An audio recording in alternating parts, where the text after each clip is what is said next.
नमस्कार. शेतकऱ्यांसाठीच्या आजच्या महत्त्वाच्या ठळक बातम्या.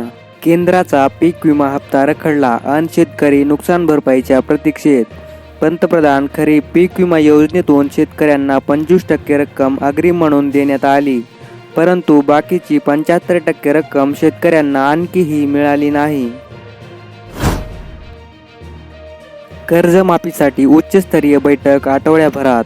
भाजप सरकारच्या काळात 2017 मध्ये राबवण्यात आलेल्या छत्रपती शिवाजी महाराज शेतकरी सन्मान योजनेतील 6 लाख शेतकऱ्यांना कर्जमाफी देण्यासाठी महाआयटीचे अधिकारी आणि महाराष्ट्र सरकारच्या उच्चस्तरीय अधिकाऱ्यांसोबत या आठवड्यात बैठक होणार आहे.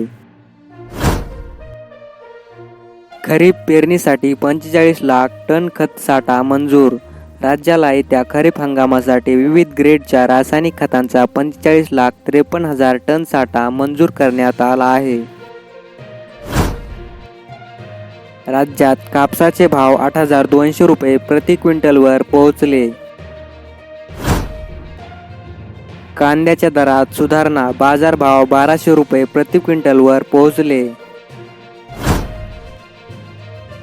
कृषी यांत्रिकीकरण उपअभियान योजनेतील अनुदानापासून शेतकरी वंचित.